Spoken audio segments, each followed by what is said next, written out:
Assalamualaikum warahmatullahi wabarakatuh. Sebelumnya, perkenalkan nama saya Amelia Sari. Di sini saya akan mempresentasikan hasil asuhan keperawatan saya dengan hidrosefalus.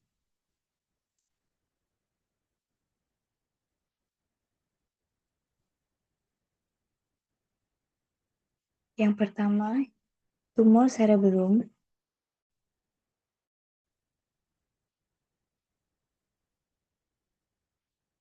Tumor cerebellum menyebabkan aliran cairan cerebrospinal CCS tersumbat, sehingga cairan cerebrospinal menumpuk di ventrikel otak dan melebar, sehingga menyebabkan tekanan di dalam tengkorak meningkat atau TIK-nya meningkat, otak tertekan dan aliran darah otak terganggu sehingga tidak mampu beradaptasi dengan tekanan, hingga menimbulkan gejala sakit dan pusing di kepala, tekanan darah 144/90 mmHg, akral dingin, pucat, mual, muntah, lemas, dan lesu, sehingga muncul diagnosa penurunan kapasitas adaptif.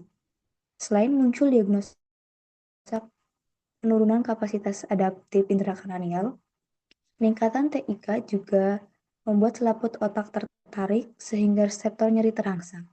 Muncullah gejala sakit dan pusing di kepala dengan P-nya nyeri saat bergerak atau berpindah posisi, Q seperti berputar, R kepala dengan skala 4, pahamnya hilang timbul, pasien ringis, gelisah, dan bersikap protektif atau waspada, sehingga muncul diagnosa nyeri akut.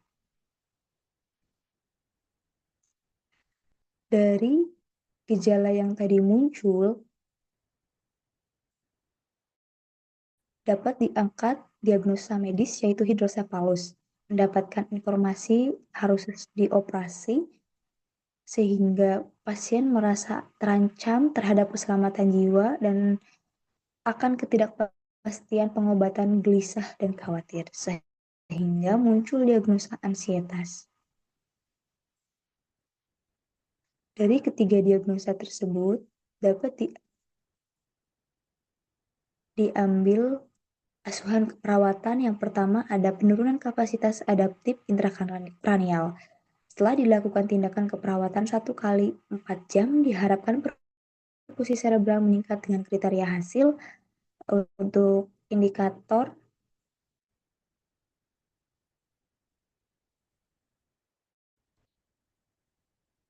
tekanan intrakranial awal 2 akhir 4, gelisah awal 2 akhir 4, nilai rata-rata tekanan darah awal 2 akhir 4. Dengan SIKI yaitu pemantauan tekanan intrakranial dengan observasi identifikasi penyebab peningkatan TIK, monitor tekanan darah, monitor tekanan nadi, monitor frekuensi jantung, monitor tingkat kesadaran, dan pertahankan posisi kepala dan leher netral atau hand up 15-30 derajat.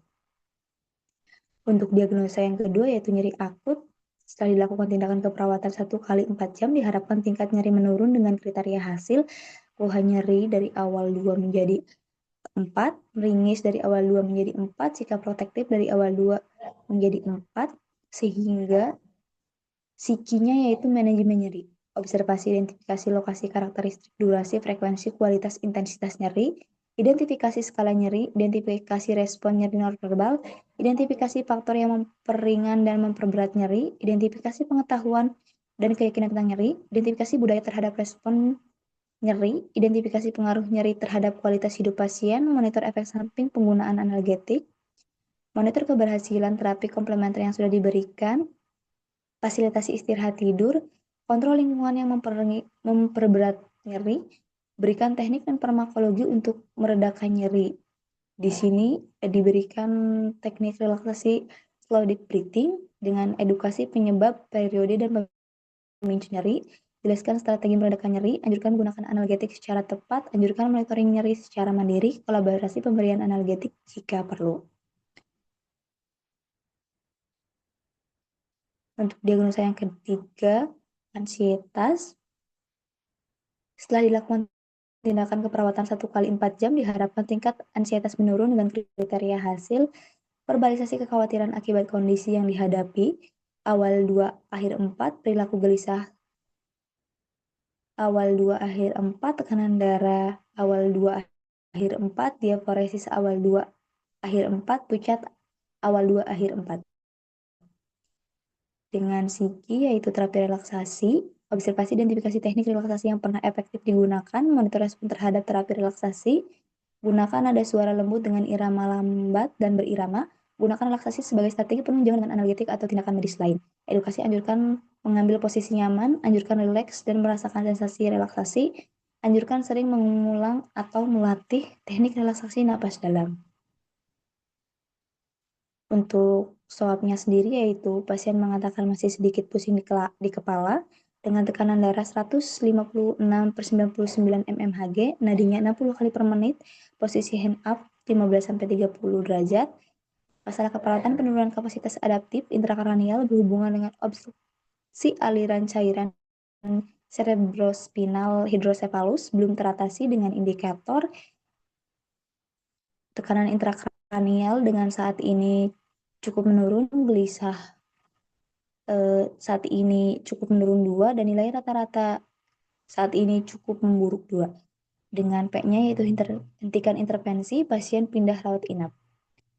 Untuk swab yang kedua, diagnosa nyeri akut, yaitu pasien mengatakan nyeri sedikit berkurang setelah melakukan relaksasi SDB, nyeri saat bergerak atau berpindah posisi, QQ seperti berputar, R kepala, S3, T-nya hilang timbul.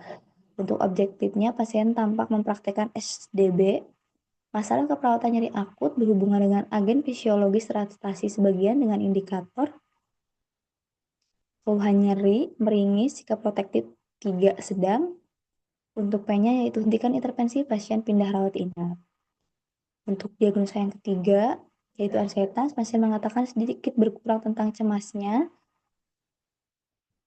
Objektifnya, pasien terlihat mempraktekkan relaksasi napas dalam, pasien tampak sedikit rileks. Masalah keperawatan ansietas berhubungan dengan ancaman kematian teratasi sebagian dengan indikator keluhan nyeri, meringis, sikap protektif sedang 3, P-nya yaitu hentikan intervensi, pasien pindah rawat inap. Sekian pemaparan SOKA dari saya, kurang lebihnya mohon maaf. Wassalamualaikum warahmatullahi wabarakatuh.